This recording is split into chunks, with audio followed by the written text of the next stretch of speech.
Doral. Welcome to our newest episode of In the City con Cristi. This episode, we're going to be talking about Employee Disability Month.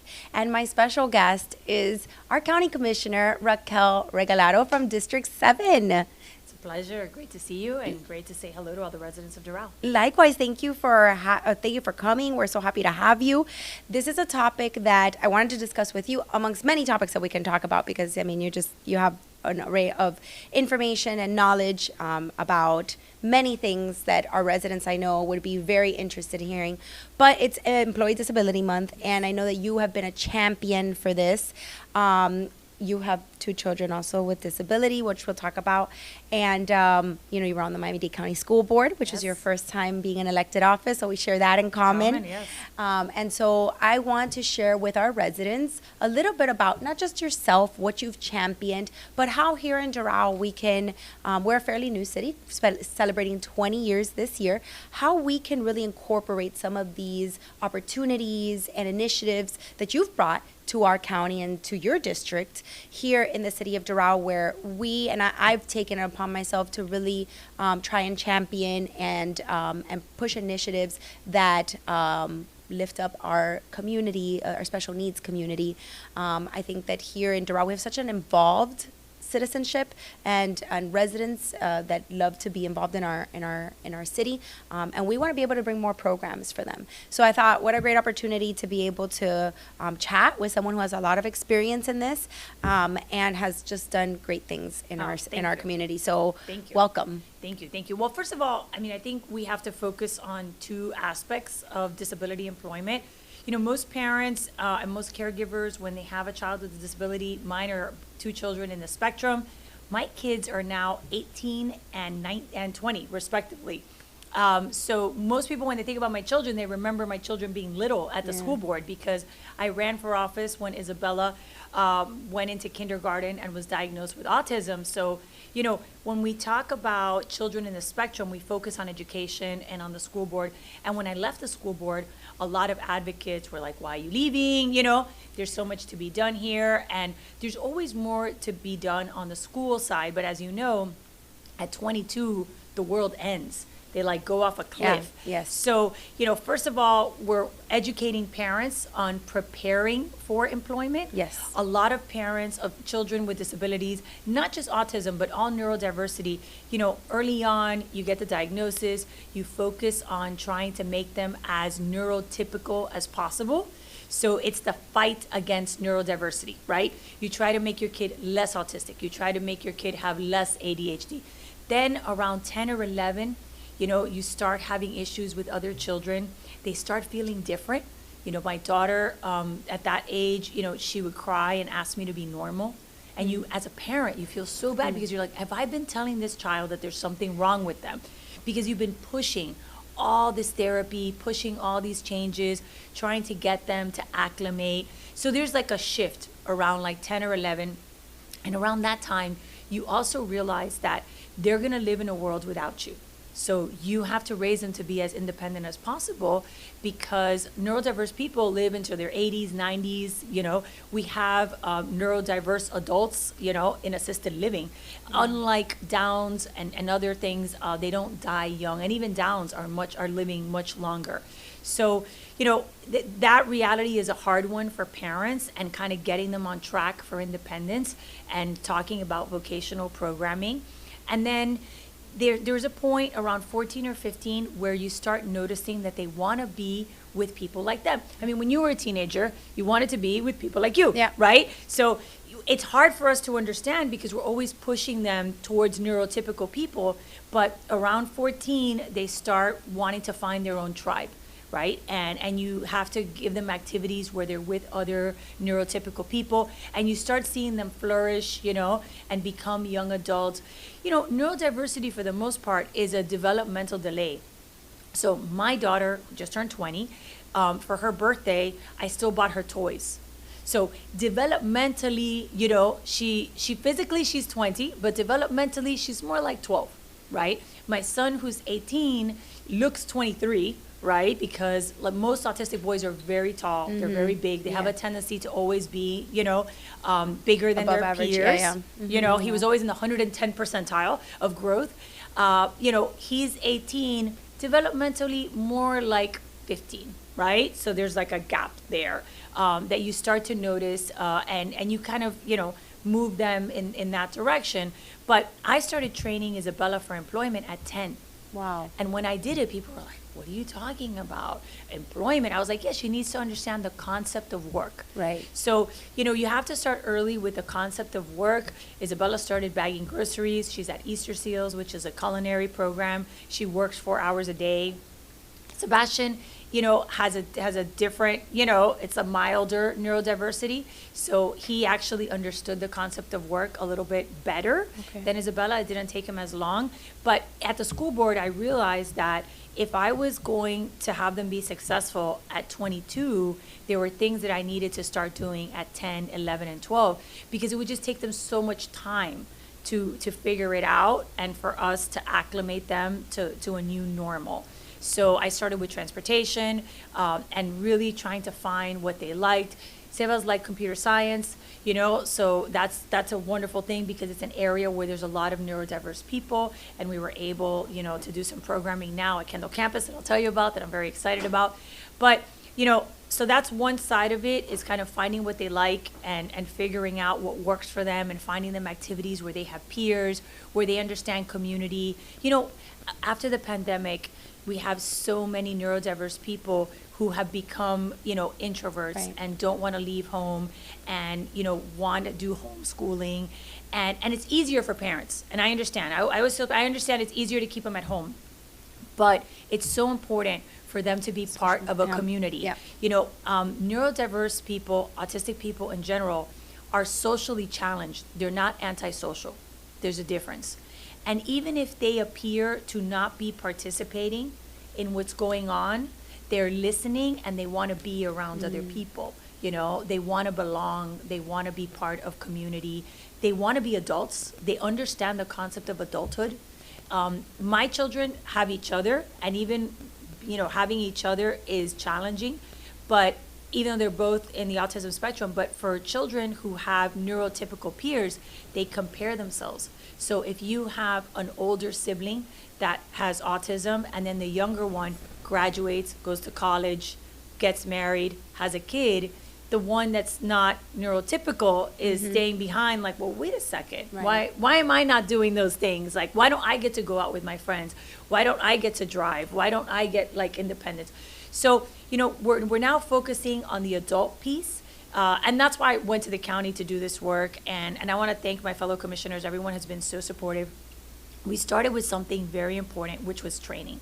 The main thing was, the first step was opening up public spaces, because a lot of public spaces just did not have the ability to welcome autistic children and neurodiverse children and families. So we started with the libraries. We trained all of the employees at the libraries. We created social stories for every single library. You can get it online. We have a kit. We have a sensory space. Everyone knows how to de-escalate and really start having more programming in libraries for neurodivergent children and their parents and adults. Then we went to the training of the police. The training of the police is so important, and there was a second part of it that now we're finalizing. And who helped us do this training? The county funded it, but we did it through UMNSU CARD and Michael Lazandri, who's wonderful. But the training of the police, I think we're almost at 5,000 now, and it's been very impactful. And it's really about de-escalation, about knowing how to deal with someone that's neurodiverse, about understanding, how they respond. And now we have a second part of it, which is a registry. And then if you are the parent or the caregiver of a neurodiverse person, you register them, and now fire and police know that that person, that person is at that house or in that car. So there's like a sticker if you want to do a sticker, but there's like the registry. So we trained firefighters too. We did emergency management. We finished parks, and now we're doing transit. So we've literally gone, through all the different departments that can touch the life of a neurodiverse person to make sure that we have the training. And then on the employment side, we opened up Employability 305, which is every county department must employ neurodiverse individuals, must employ for unpaid and for paid. So we opened up those opportunities and then started working on different pilots. There are amazing people already in this area, like there's Lily DeMoya and the DeMoya Foundation. There's Dan Marino that's doing this work. But we really wanted to provide a place where everyone can access that information and also to grow what we have, right? And to provide opportunities at all different levels. So we started with Easter Seals. We actually paired them up with the Visitors and Convention Bureau. So they hired 10 graduates from Easter Seals to be greeters at the convention center. So you would think, someone who's autistic, how can they be a greeter? Well, they're autistic people come in extroverts and in introverts, right? So we have 10 super extroverts who are so excited to see everyone. And everyone has really enjoyed that program because, they love their job. They love greeting people. They're super friendly. They get excited going to work every day. So that was the first one that we started. And then we're growing different incubators. We have a program at Kendall Campus, which is in my district, which is wonderful.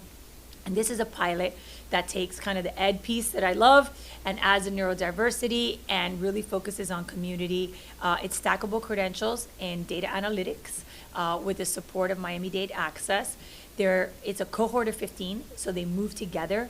They are each other's peers. You remember from the school board, there's a program called Peers. Yes. That they do in the high schools. Yes. They have it at Tara. Yes. They have it at Beach High. I had it at Coral Gables. So this is built on that curriculum, and it provides them with an opportunity to support each other.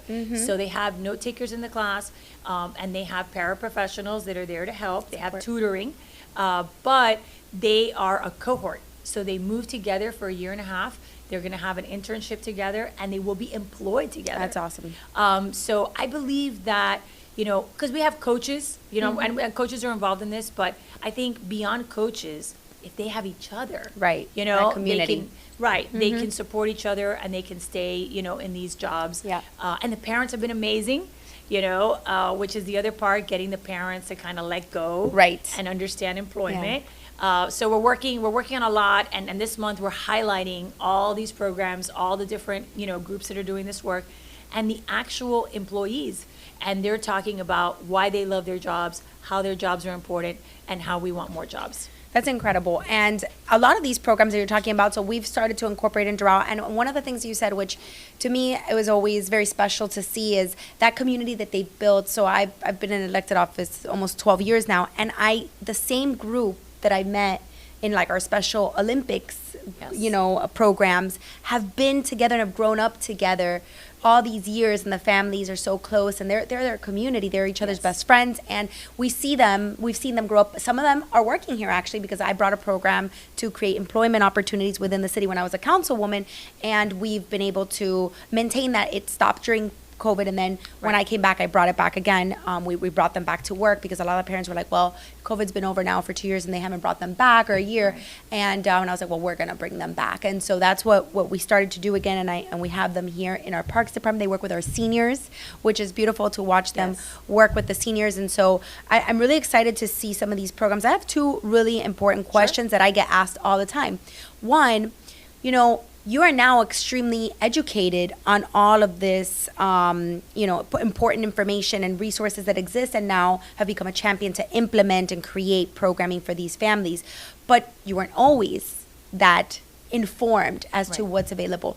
And this is what I find when I see families that are starting to, that have just discovered their child is on the spectrum, or a child that has even a more severe disability.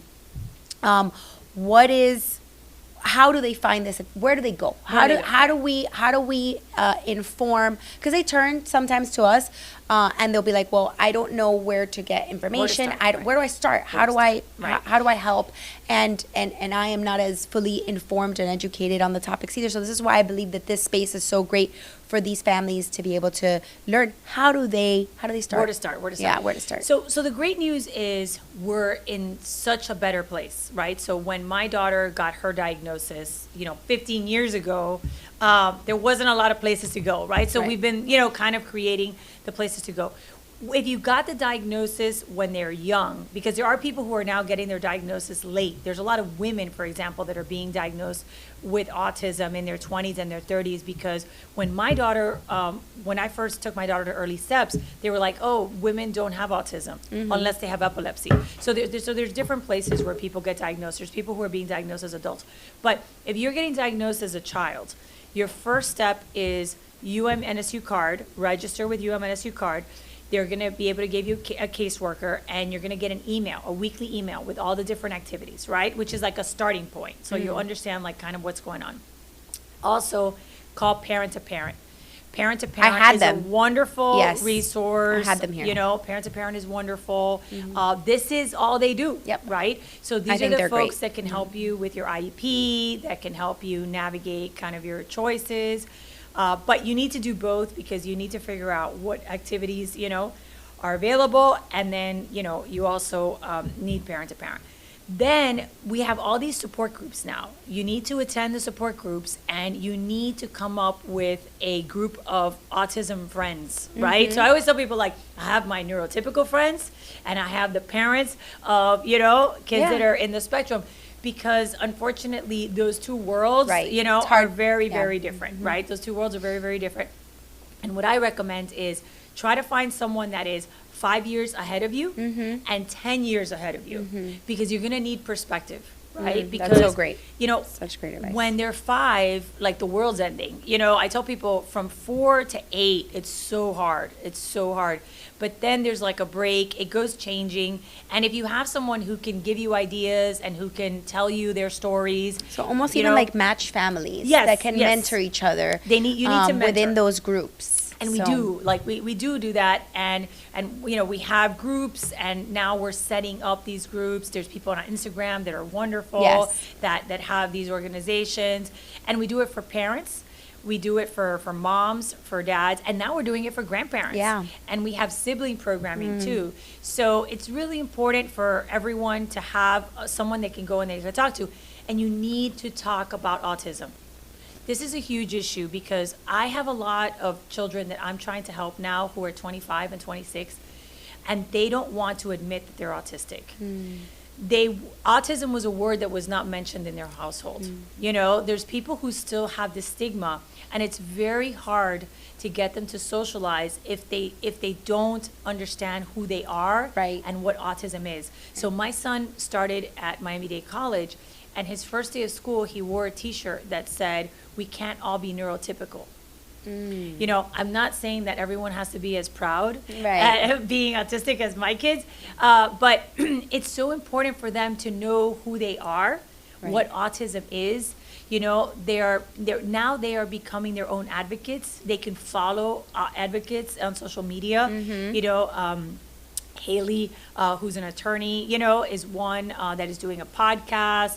There's lots of different advocates. They're writing books. There's a great book called The Reason Why I Jump, which is actually a book that was written by an autistic adult who is nonverbal.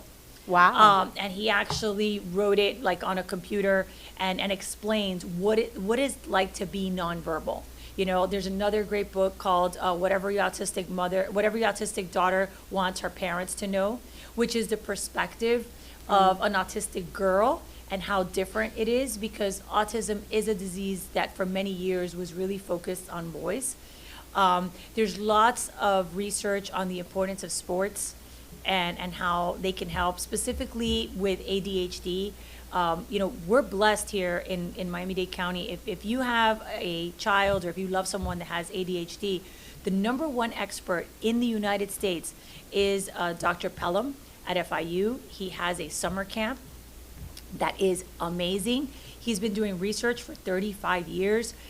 He publishes every year. He has so much great information on how sports can provide people with ADHD with tools and how it can help them socialize and focus.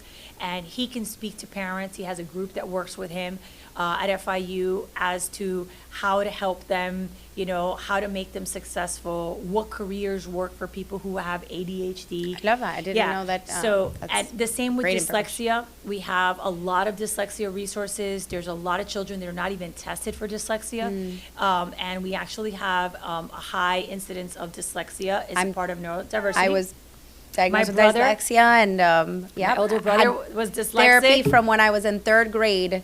Luckily, my parents were able to detect it and got me the extra help. And but yeah, I always talk about it's very common. It's a very common thing, and in a lot of families, specifically Hispanic families, dyslexia is not something that people talk about. There's also a lot of slight hearing disorders that people don't track. So it's important, to have those tests done, because sometimes, you think it's a disability or it's a developmental delay, but it might be a hearing issue, right? So there's all these different things, or you may have a combination of these things. So there are now, we're getting there's some people that are being diagnosed with autism and ADHD, which is a unique, kind of combination. Autism and epilepsy is very, common. And there's folks that have seizures, as they get older too, so you have to be aware of what the markers for epilepsy are.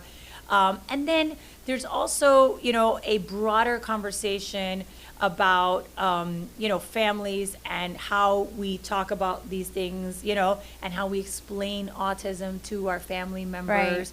Right. A lot of people, when they're little, people are very patient, right? But the minute they start getting older, all of a sudden, es un malcriado, no quiere comer, Yeah. chiquito pesado. And you're like, well, there is a part of it, that has to do with their personality, right? There is a part of it that could be, malcrianza.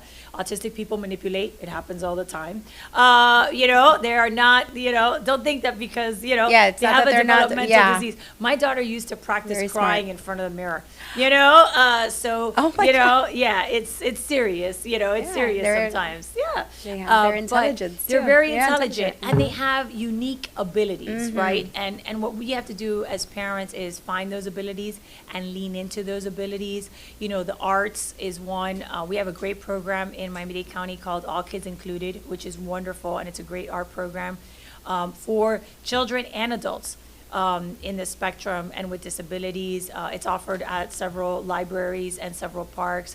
We also have Area Stage, which is a wonderful inclusion theater that's in my district. We have Friendship Circle, which pairs neurotypical children with neurodiverse children, and they actually, are friends for a year. And there's all these different activities that they do together. They have summer camps, they have after school, we have sailing, my kids did it in Shake a Leg, so we have surf camp with UMNSU card. So I could go on and on and on about all the programming.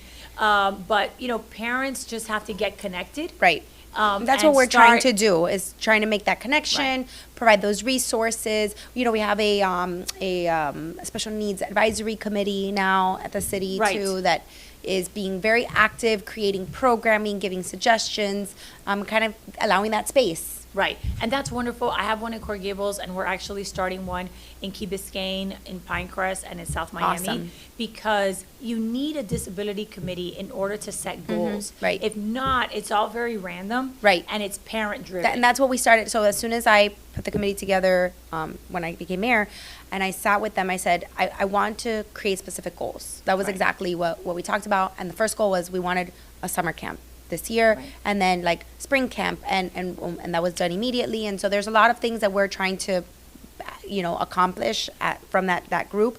And it's great because that group most of them are made up of those parents that have come up with the city and have been a part of those programs that have existed. And so we're expanding those. And this year, particularly in our budget, we're providing more, and we're looking at increasing that. We've seen the population increase. Yes. natural with the growth Doral has had. But one other thing that you mentioned and that I get asked all the time, and it's very difficult for me because when I was on the school board, I looked into it, is that they don't feel that there's enough schools for the for that population that really needs the specific school and that can't go into inclusion classes, because we do have programs like in our Tony Bilbao and in Andrea Castillo that have the inclusion classes, but the schools are not there's none in this West State area. You've got one in Kendall, one in Hialeah, and they're far for our residents, and it's something that that concerns, and I hear all the time. Yeah, so when I was at the school board, I created the academies. Yeah. You know, one thing that I explain to folks is that, you know, you can't expect your neighborhood school to do a good job, unfortunately. You need to have a cluster, and you need to have a culture, right? So it's cluster and culture. Sometimes you'll get a cluster and you won't get a culture. You'll appreciate that while I was a school board member, you know, I lived by the Grove. My daughter went to Blue Lakes Elementary. You know, which was very, very, very far. Yep. But at the time, it was the best academy, you know. So I put her there because she could not be in inclusion. Right. Sebas, they had both gone to Arbondale, which is a wonderful school. It was actually the first school for children with disabilities, and it just happened to be Close by my by, house, yeah. right? So, but Sebas then was in a regular class, and he went to Gables Prep. And I was a school board member, and it was a disaster. It was a disaster. He was the only autistic kid in the school, and he begged me to leave. He just couldn't take it. I mean, I was there every week. It was a constant battle, and I was the school board member. Yeah. I mean, it's not like I wasn't like an angry mom. I was like the school board member. But the culture was just not right. Yeah, it was. You know? So I did a bunch of research, and I transferred him to Glades, which is like in Westchester. Right. You know? So he went to Glades. Glades was amazing. He was in the band. He played basketball. You know, it was just such a wonderful culture. And then he went to Southwest. So I'm a Cavalier. I graduated from Coral Gables. I live down the street from Coral Gables Senior High, and my son is a Southwest Eagle, you know, in Westchester. He used to get up at 5:30 in the morning. Be able to get him in there. order to Yeah. be able to get to Southwest. So, but the culture was so good. The culture was so good. Yeah, so to find what was right for them. Right. Yeah. So you gotta This you is gotta something that do. It's really it's tough. hard. But you gotta do the two things, right? You gotta kind of find a place that has the programming and then that has the culture. I will say that the vouchers have gotten better. Yeah. McKay, you know, transitioned, and now it's, you know, it's Step Family, Up. yeah, the So now family it's Step empowerment. Up. It was Family Empowerment, and then now Right, it's Step Step Up. Up, yeah. So that has opened up a lot of opportunities. Yeah. Because for some folks, you know, they're scared about the size, right? So a smaller school is better for them, and we're seeing a lot of schools actually create satellites. That's what happened here. We have a Divine Savior right. Academy, Divine Savior Academy that opened up a satellite, satellite. which is in the same campus, but it's just for Gulliver was the first one to neurodiverse. do it, right? Gulliver was the first one to do it. Now we have a lot of other schools that are creating these satellite Right. schools to provide this service. Obviously, in Coral Gables, we have Cristo Academy, which Right. is amazing. It was started by Mari Palacios. But, you know, so you have to kind of look at the entire county and then see if your local schools are interested in doing this work. Right. And if you Yes. can have a group that, again, if you're part of the community and you have support, right, and you have the numbers, then it's easier to go to the school board or to go to a private school and to put the programming together, right? So again, we get back to kind of having that support group and working together. There's still some great schools. There's Banyan, you know, but you know, it's getting harder and harder because the numbers are growing. Right? The numbers are growing, and parents are getting more sophisticated, and that's a good thing because they're being more demanding about what they want, and they have more Yes. people to talk to Absolutely. about, you know, what they're looking for. But one thing that I want to mention that's important, because I get this all the time. you know, parents need to teach their kids how to read. And I know that this sounds like a weird thing for me to say. Say it, right. Right, but it's important. Because unfortunately, for a lot of neurodiverse children, parents find it very hard, and they focus on the behavioral, right? They focus on the potty training, you know, on how they behave, and behavioral is so important. Some children are drawn to letters and drawn to language, but they don't understand it. So the parents are like, I don't want to be bothered with academics, right? You know, this is kind of like a headache. They don't understand what they're saying. You need to teach them how to read. Even if they do not understand it, you need to teach them how to read. Because when they get to 25, right now we're talking about children and they're, you know, can they be included, you know, whatever. Right. When they get to 25, they're divided by read and cannot read. Okay? Like the world breaks into two groups. And you want your kid to be in the group that can read. So even if it sounds insane because they don't understand what they're reading, you need to teach them to read. And there's great tools. There's like Leapfrog. That's another thing. Most neurodivergent people like animation. The reason they prefer animation is because it's two-dimensional. So it's not as confusing as like real life or, you know, three-dimensional things. It actually provides them a level of comfort. So you're like, why do they keep watching muñequitos? They're 25. Muñequitos make them feel better. Muñequitos actually work for them, and they're actually interested in animation, and a lot of them are great animators. We're actually working with a group out of London that teaches animation, and we have an animation camp, and all kids included. So animation is a huge area for them. They love it. They understand it. It speaks to them. So use animation to educate. There's Leapfrog. There's World, there's Super Y, there's all this great programming that really focuses on letters and learning how to use letters and language. And it's so important at any age, because if they can't read, the world gets smaller and smaller and smaller as they age. So I know that everybody wants to focus on potty training and like don't hit, you know, and stay in the line. But reading. I cannot emphasize it enough, because if you get to a certain age, it becomes impossible, and they just don't have an interest in it. And as they get older, they need to communicate. And if they can't communicate, they get frustrated. And if they get frustrated, they get violent, right? So these are all the things. Goes hand in hand. Right, it goes hand in hand. And then, you know, anxiety is very common. So, you know, social stories, predictability, you know, scheduling, all these things help, you know, and you need to help them to manage anxiety. And you need to understand that you need to create an environment that is not hostile towards them.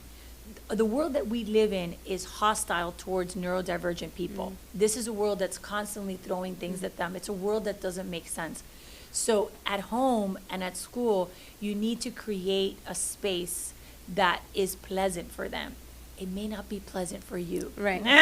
But it needs to be pleasant for them, right? So I tell people, I live in a neurodivergent house, you know, and we do things a particular way because it provides them with comfort, and they enjoy routine. And it's sometimes I want to break from the routine. Sometimes life happens and you have to break from the routine. But you try as much as possible to create that something that, you know, because they're exhausted. And this is true also of like ADHD. There's a great book called Your Brain's Not Broken, which is written by a parent who has ADHD, who got the ADHD diagnosis when her child got the ADHD diagnosis. And this idea of emotional exhaustion is something that happens for neurodivergent people, because they spend the day in this world that's like constantly assaulting them. And when they get to a certain time of the day, they're just exhausted, right? I'm exhausted. Yeah, they're just exhausted. So you can need to provide like a space where they can like decompress. And not be constantly, you know, throwing, you know, sensory bombs like around your house, right? So these are all things that you talk about with other people. And the key is, you know, to understand that they have amazing abilities. that they will be successful individuals. Last book, it's called Neurotribes. The future is neurodivergent. And and people, when you look at the numbers, that's why, we need, to focus on employment. If you want to see it in action, in my district, there's a great place called Our Grounds, where everyone but the owner is neurodiverse. So you can see them at work. You can have a cup of coffee. Our Grounds? Our Grounds. You can have a cup of coffee. You can see them at work. And you can start getting a sense for what it's like to be around that many neurodivergent people. That's incredible. I'll tell you one, when we owned our ice cream stores, that was something I wanted to do, was make sure we always had someone who was neurodiverse in our team, in our workforce. And we did for all the years that we owned it. And it was incredible to see the impact that he made on Other people. on our other Yes. employees. And they were always so happy to be around him. And even somebody who would come in a bad mood, I was like, I'm putting you to work with Nassif. And they would become happy because Yeah. they just had to, they would have to put down their like guard and kind Right. of understand and be sensitive. And it was incredible to see the impact that he Yes. made on us. If you want And so- ice cream, you can go to Azúcar. Okay. They have them. They Okay. they Yeah. have some neurodivergent employees. And then Pinecrest Bakery Yes. also is another employer It's so that great works to with see that Lily it's de Moya. becoming really a part of our community, and that's what we want. That's what Yes. we've always focused on trying to create here in Doral, and educating the public as well as entrepreneurs and business owners that this is an opportunity too. They're for wonderful them. workers. They have a great work Yep. ethic. They're happy to be there. And the consistency, they're very. Yes. Let me tell you, there was not one day that he was scheduled that he did not show up to work on time, did his job.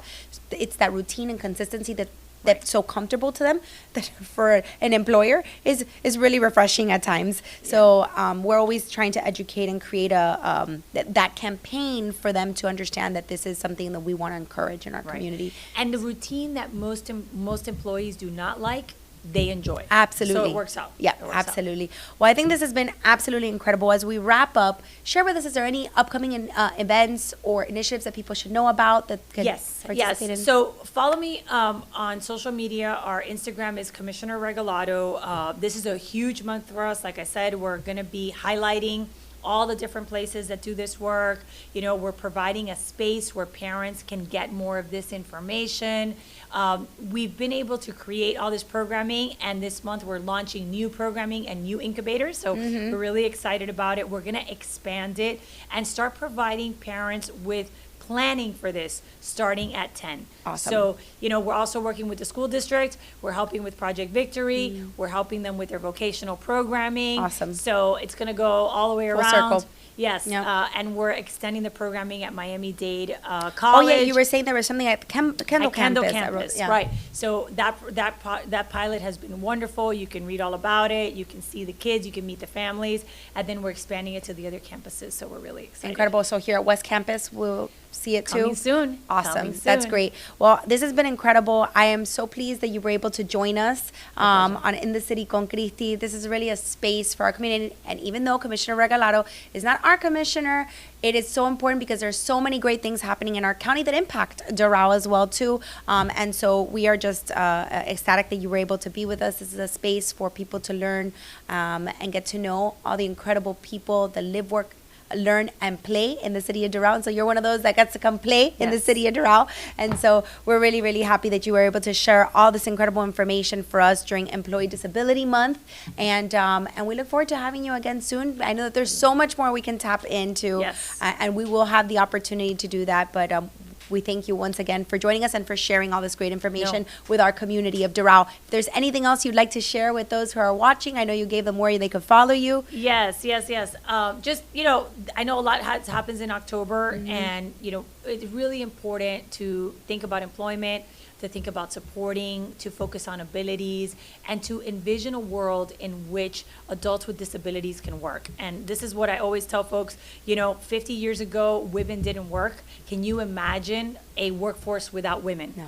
So fast forward, our goal is 20 years from now, you will just think every autistic person Right. gets an opportunity, and that's what we're pushing for. What an incredible goal to get to. So thank you very much. Thank you for watching another episode of In the City con Cristi, where we bring you all the incredible people that live, work, learn, and play right here in Doral. We'll catch you next time.